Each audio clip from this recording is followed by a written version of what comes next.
It's January 24th, 1848. A carpenter named James Marshall is knee-deep in the American River at a sawmill in Coloma, California. He's not looking for gold. He's building a lumber mill for his boss, a Swiss immigrant named John Sutter, who owns a sprawling agricultural empire in the Sacramento Valley. But something catches Marshall's eye, a glint beneath the cold, shallow water. He reaches down and pulls out a nugget roughly the size of a pea. He bites it. It's soft. He hammers it flat between two rocks. It doesn't shatter. Marshall has just found gold, and in doing so, he's about to set off one of the largest mass migrations in human history. Marshall rides to Sutter's fort and shows his boss the discovery. Sutter is not excited. He's terrified. He knows that if word gets out, thousands of people will flood his land and destroy everything he's built. He has cattle, wheat fields, and a trading post. All of it depends on order and the cheap labor of the people already working for him. He begs Marshall to keep the discovery quiet, but secrets like this don't stay buried for long. Workers at the mill start whispering. A shopkeeper in San Francisco named Samuel Brannan catches wind of it. Rather than rush to the river himself, Brannan does something far more clever. He buys up every pickaxe, pan, and shovel he can find in the region. Then he fills a glass vial with gold dust, marches through the streets of San Francisco, and shouts that gold has been found at the American River. Within weeks, San Francisco is nearly empty. Soldiers desert their posts. Sailors abandon their ships in the harbor, where dozens of vessels sit crewless and rotting at anchor. Farmers leave crops dying in the ground. And Brannan, the man who told everyone about the gold, becomes California's first millionaire, not from mining, but from selling shovels to the men who did. By December of 1848, President James Polk confirms the discovery in an address to Congress, holding up actual gold samples as proof. That announcement changes everything. Throughout 1849, roughly 80,000 people pour into California from across the United States and around the world. They come from Mexico, Chile, China, Australia, and Europe. They cross oceans and continents. Some sail around the southern tip of South America, a voyage of nearly 6 months through storms and freezing waters. Others cut through the jungles of Panama, risking malaria and yellow fever. Overland travelers face a grueling trek across deserts and mountain passes where cholera, starvation, and exposure kill thousands before they ever reach a riverbed. By 1852, California's non-native population has exploded from around 14,000 to more than 250,000. They call themselves the 49ers, and they believe fortune is waiting for anyone willing to dig. For a brief window, they're right. In the earliest months, individual miners working with nothing more than a pan and a strong back can pull $5 to $15 worth of gold from a river in a single day. At a time when the average American worker earns about $1 a day, that's extraordinary money. Some strike it genuinely rich. A group of prospectors near the Feather River reportedly pulls out $17,000 in gold over the course of a single week. Stories like these spread fast, and each one draws more hopeful men westward.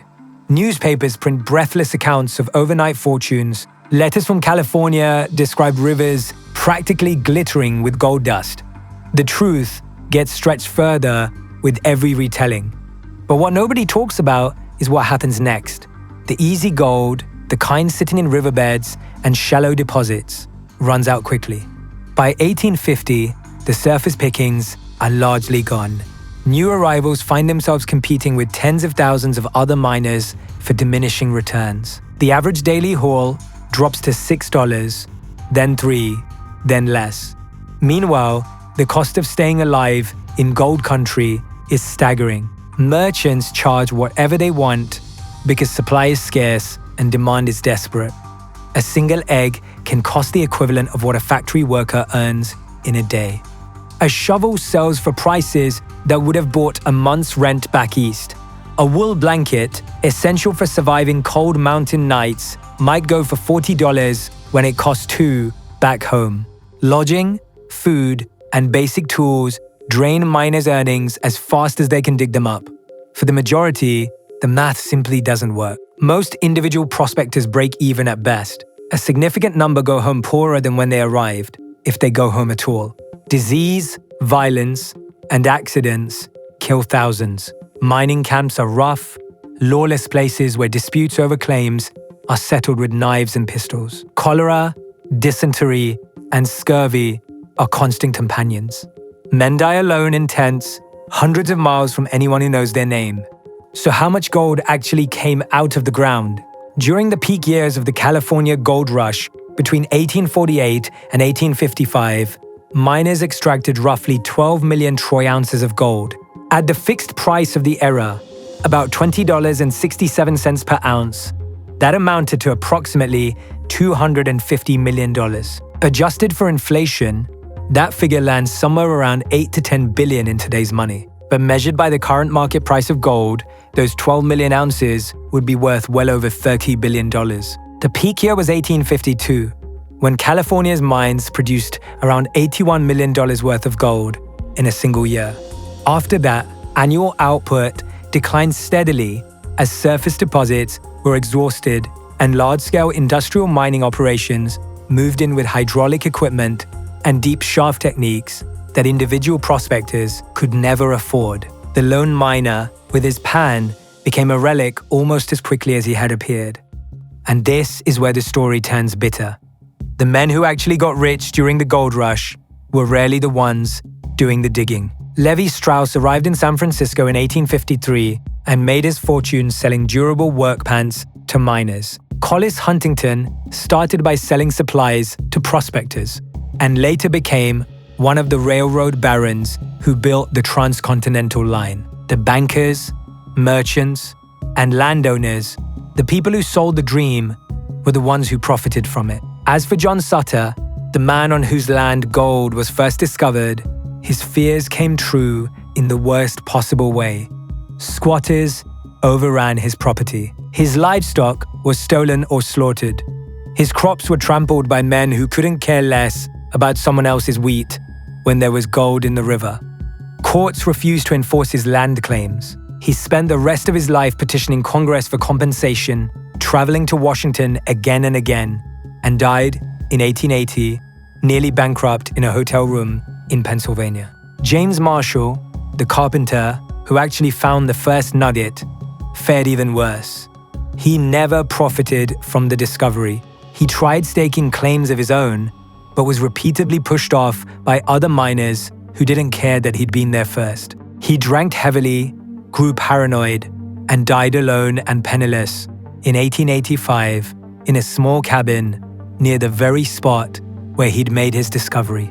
California erected a bronze statue above his grave. The monument cost more than Marshall ever earned from the gold that changed the world. The gold rush also carried a devastating human cost that is often left out of the story entirely. California's native population, estimated at around 150,000 in 1848, was decimated. Miners invaded indigenous lands, polluted rivers with mercury and sediment, and destroyed the ecosystems the native communities depended on for survival. But it went far beyond displacement. State-sponsored violence, forced labor, and disease reduced the native population to roughly 30,000 by 1870. The California state government itself funded militia campaigns against indigenous communities, paying bounties for killings. Peter Burnett, the state's first governor, openly called for a war of extermination. What is often remembered as an adventure story was, for the people who already lived there, a catastrophe of staggering proportions. The California gold rush lasted barely 7 years as a mass phenomenon, but it permanently reshaped the American West. It accelerated California's path to statehood in 1850, just 2 years after the discovery. It drove the construction of new roads, cities, and eventually railroads. It attracted a diverse population that transformed the region's culture and demographics. San Francisco grew from a muddy settlement of 200 people into a proper city of 36,000 in just a few years, complete with hotels, newspapers. 12 million ounces of gold came out of the California earth. Fortunes were made, but almost never by the people holding the pans. The gold was real. The dream, for most, was not.